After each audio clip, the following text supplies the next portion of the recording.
और त्राटक में एकाग्रता का ही भाव रहता है। इन दोनों में क्या फर्क है, कृपा कर?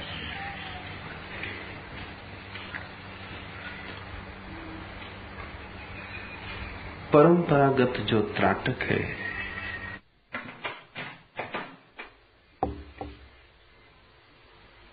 त्राटक की जो परंपरागत धारणा है वह तो एकाग्रता की ही है,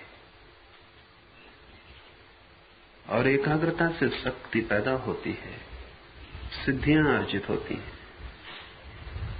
लेकिन जो परम विश्रांति की हमें खोज, उस परमात्मा से मिलन नहीं होता। एकाग्रता अहंकार का ही अंग और विस्तार है। तुम मिटते नहीं, तुम और मजबूत हो जाते हो। तुम पिघलते नहीं, तुम और बर्फ की तरह जम जाते हो। तुम्हारी शक्ति तो बढ़ जाती है, तुम्हारा आनंद नहीं। लेकिन जिसे मैं त्राटक कह रहा हूं वो एकाग्रता का प्रयोग नहीं है, वो केवल देखने का प्रयोग है। Just looking. फर्क को समझ लें। त्राटक का अर्थ होता है किसी एक बिंदु पर, सूर्य पर, मूर्ति पर, बिंदु पर, किसी भी चीज पर अपने सारे मन को एकजुट लगा देना है। मन को कर लेना है संकीर्ण कि मन यहां वहां न भागे, मन की सब धाराएं एक तरफ मुड़ जाएं, मन एक बिंदु की तरफ बहता हुआ रह जाए। जरा सी भी चेतना की किरण यहां वहां न बिखरती हो, बिना बिखरे सब एक बिंदु पर आकर टिक जाए। चेष्टा एक बिंदु पर टिकाने की है। मन को बांध बांध कर, पकड़ पकड़ कर एक जगह बिठाने की है। जिसे मैं त्राटक कहता हूं वो सिर्फ नाम मात्र को त्राटक है। इस अर्थ में मैं त्राटक कहता हूं कि तुम भीतर खाली हो जाओ। मन को पकड़ पकड़ के मेरी तरफ लाने की जरूरत नहीं, तुम भीतर खाली हो जाओ, सिर्फ मेरी तरफ देखो। इस देखने में तुम भीतर कोई उपाय मत करो। इस देखने में तुम खाली शांत खड़े हो जाओ और सिर्फ देखो। आंख तुम्हारी अपलक मेरी तरफ हो। आंख के द्वारा तुम्हें मेरे तक नहीं आना है, आंख के द्वारा मैं तुम तक आऊंगा। आंख तुम्हारा द्वार है, लेकिन अगर भीतर तुम अति से भरे हो तो जगह नहीं है। तुम भीतर अगर खाली हो और तुम्हारा सिंहासन रिक्त है तो तुम्हारी खाली आंखों के द्वार से मैं प्रवेश कर सकता हूं। परंपरागत त्राटक में साधक अपनी चेतना को बिंदु तक ला रहा था। इस त्राटक में साधक कहीं भी नहीं जा रहा है, सिर्फ अपने भीतर खाली हो रहा है और आंखों को खुली रखे ताकि मैं उसके भीतर आ सकूं। ये बिल्कुल बुनियादी भिन्न है। और ये जो सिर्फ देखने की प्रक्रिया है बड़ी अनूठी है, क्योंकि जब तुम सिर्फ देखते हो, त्राटक करने की चेष्टा भी नहीं करते, क्योंकि उस करने में भी देखना अशुद्ध हो जाएगा, विचारों की तरंगें चित्त में आ जाएंगी। जब तुम सिर्फ देखते हो तो तुम्हारी आंखें आकाश की तरह कोरी हो जाती। जब तुम कुछ देखने की कोशिश नहीं करते, मात्र देखते हो, तो तुम भीतर एकदम शांत, तनाव रहित हो जाते हो। कभी जमीन पर लेटकर आकाश की तरफ सिर्फ देखो, सोचो मत। आकाश में बादल बन रहे हो तो उन बादलों में मूर्तियां मत देखो, हाथी घोड़े मत देखो, कुछ सोचो। तुम सिर्फ देख रहे हो। तुम्हारी आंखें जैसे आंखें नहीं, बल्कि कैमरा का लेंस है जो कुछ सोच नहीं रहा, सिर्फ देख रहा है। जो भी गुजर रहा है, तुम एक दर्पण की भांति लेटे हो। दर्पण से जो भी गुजरेगा दिखाई पड़ेगा, लेकिन दर्पण सोचता नहीं कि बादल काला है कि सफेद है, कि ऐसा होना था कि नहीं होना था, कि क्यों बादल आ गए हैं, कि अब वर्षा होने के करीब है। कुछ मत सोचो, तुम सिर्फ देखते रहो। सिर्फ आंखें खुली रखो, झपको मत। तुम थोड़ी ही देर में पाओगे कि बाहर का आकाश तुम्हारे भीतर प्रवेश कर गया। जल्दी ही तुम पाओगे कि भीतर का आकाश और बाहर का आकाश एक महाआकाश बन गए। उनके बीच की जो छोटी सी पतली दीवार थी वो तिरोहित हो गई। तब तुम पाओगे कौन बाहर कौन भीतर। भीतर कहाँ है, बाहर कहाँ है, कहाँ भीतर समाप्त होता है और कहाँ बाहर शुरू होता है। सब सीमाएं खो गई। तुम भी आकाश हो। ठीक ऐसा ही प्रयोग है मेरे त्राटक का प्रयोग। मैं इधर शून्य बैठा हूं, तुम उधर भरे बैठे हो। मिलना कैसे हो? मैं यहां बहने को उत्सुक, तुम्हारा पात्र वहां उल्टा रखा। मैं यहां तत्पर कि सब तरफ से तुम में प्रवेश कर जाऊं, लेकिन तुमने कहीं कोई रंध्र भी नहीं छोड़ी। तुमने सब तरफ दीवार मजबूत सीमेंट कंक्रीट की बना रखी। तुम तड़फते हो, चिल्लाते हो, तुम्हारी प्यास मुझे सुनाई पड़ती, तुम्हारी पीड़ा मुझे दिखाई पड़ती, तुम्हारी खोज ईमानदारी से भरी है। लेकिन तुम अपने ही बनाए हुए घेरे में बंद हो गए हो। और तुम्हारी कठिनाई यह है कि तुमने अपने कारागृह को अपना निवास स्थान समझ रखा है और तुमने अपनी जंजीरों को आभूषण मान रखा है। तुम उन्हें संभालते हो, तुम डरते हो कहीं वे चोरी न चली जाएं। तुम उन्हें बचाते हो, तुमने सब तरह के पहरे लगा रखे। तुमसे बड़ा तुम्हारा और कोई दुश्मन नहीं। फिर भी तुम्हारी पीड़ा सच है। तुम तड़फते हो, उसमें कुछ झूठ नहीं।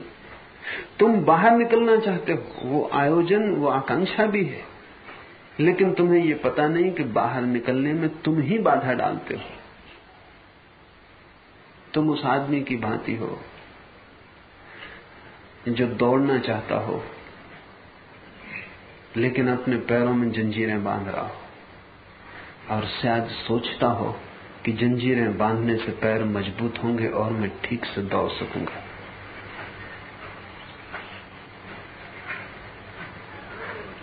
तुम अपने ही विपरीत बहुत से कृत्यों में लगे हो। यही मनुष्य का दुख है। वो सोचता है कि जो मैं कर रहा हूं वो हितकर है और उससे अकल्याण सिद्ध होता है। और जब तक तुम्हें ये साफ न हो जाएगा तब तक तुम्हारी पीड़ा का कोई अंत नहीं हो सकता।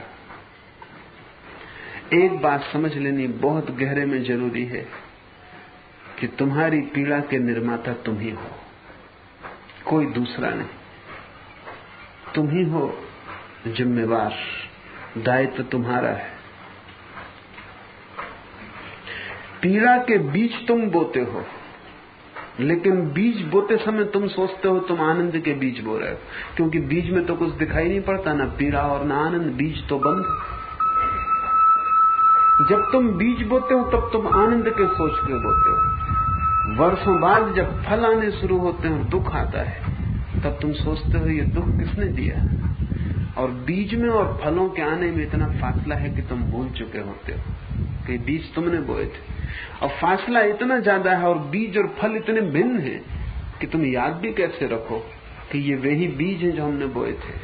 अक्सर तुम सोचते हो हमारे आनंद के बीज तो व्यर्थ चले गए, सड़ गए, गल गए, ठीक भूमि उन्हें न मिली। और ये दुख के बीज जो दूसरों ने हम पर फेंके ये फल गए।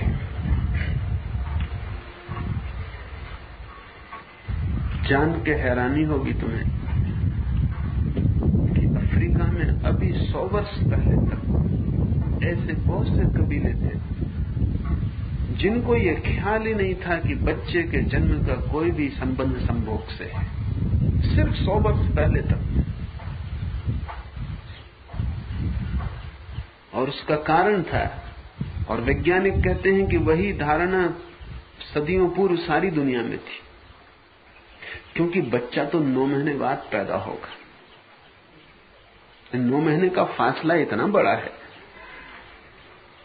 हमें हैरानी होती क्योंकि हमें पता है अब, लेकिन फासला इतना बड़ा है कि तुमने जो संभोग 9 महीने पहले किया था उससे ये बच्चा पैदा हो रहा है, इसका कैसे संबंध जोड़ो? फिर सभी संभोग से बच्चे पैदा नहीं होते।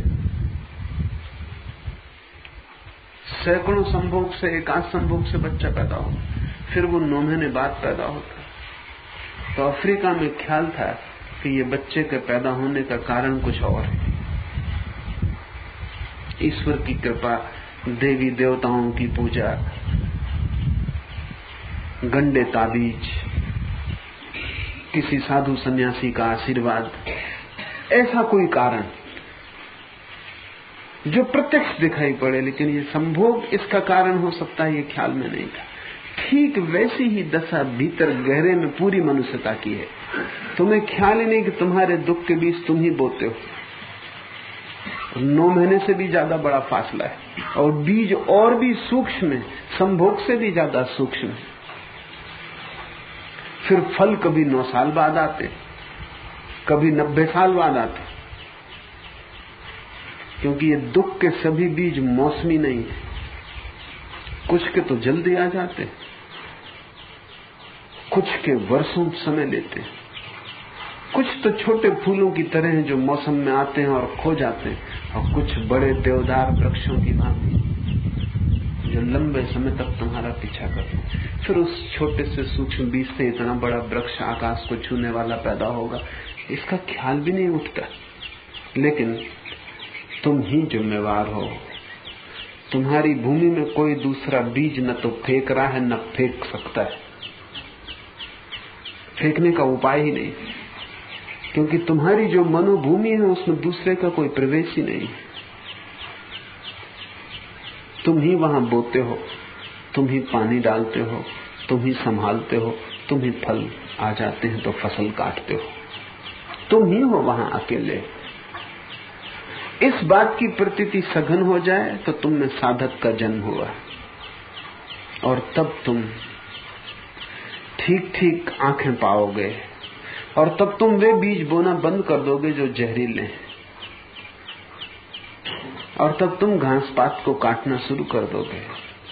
तब तुम्हारी पूरी ऊर्जा अमृत को पैदा करने में संलग्न हो जाएगी। ये अनुभव अमृत का तुम्हें बिल्कुल भी नहीं है। आनंद को तुमने कभी जाना नहीं है, इसलिए बड़ी कठिनाई है। और कठिनाई वास्तविक है कि जिसे हमने जाना नहीं है उसकी हम ठीक से आकांक्षा कैसे करें, और जिसका हमें स्वाद भी नहीं मिला उसकी हम फसल कैसे उगाएं, और जिसके संबंध में हमें कोई भी प्रतीति नहीं है, कोई संस्पर्श नहीं हुआ, उसको हम पुकारें कैसे, बुलाएं कैसे, खोजें कहां। तुम्हें दुख का अनुभव हुआ है, तुम्हें सुख का भी अनुभव हुआ है, आनंद का तुम्हें कोई अनुभव नहीं हुआ। तो ये आनंद की खोज कैसे शुरू होगी? तुम खोजते हो आनंद, तुम कहोगे हम खोज रहे हैं, वो आनंद नहीं है, वो तुम्हारे सुख की ही बड़ी कल्पना है बस। तुम सोचते हो आनंद महासुख जैसी चीज होगी, तुम सोचते हो जैसा संभोग में सुख मिला ऐसा आनंद में सहस्त्र गुना मिलेगा, मगर वो है गुना, वो सुख का ही फैलाव है। तुम अपनी प्रेसी से मिले तो सुख मिला, तुम सोचते हो परमात्मा का मिलना ऐसा ही कुछ सुख होगा अनंत गुना।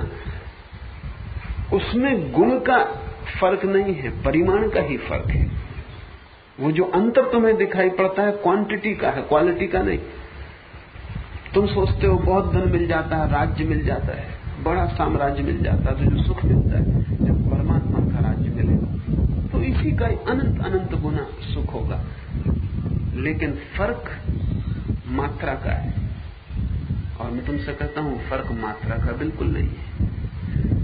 आनंद कुछ है जो तुमने कभी जाना ही नहीं है। सुख के छोटे से तराजू से तुम उसे न तौल पाओगे, सुख के आयाम से तुम उसे न पहचान पाओगे, लेकिन तुम सुख को ही खोज रहे हो, तुम उसे आनंद कहते हो बस।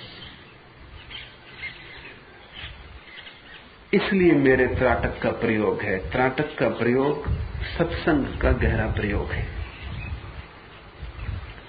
जब मैं तुमसे कहता हूं तुम चुप और खाली हो जाओ, सिर्फ मेरी तरफ देखो ताकि मैं तुम्हारे भीतर आ सकूं। उस मेरे तुम्हारे भीतर आने में तुम्हें पहला स्वाद मिलेगा। वो स्वाद तुम्हारी कोशिश को सजग कर देगा। वो स्वाद तुम्हें पहली बार कहेगा कि आनंद की बूंद कैसी हो सकती है। फिर तुम सागर की खोज पर निकल जाओगे। फिर मुझे कुछ करना नहीं, फिर वो स्वाद ही तुम्हें खींचेगा और ले जाएगा। फिर तुम्हें कोई रोकने वाला नहीं। फिर दुनिया भर की ताकतें भी तुम्हारे बीच में बाधा बने, हिमालय भी खड़े हो जाएं तो तुम पार कर जाओ। एक बार तुम्हारा स्वाद जग गया,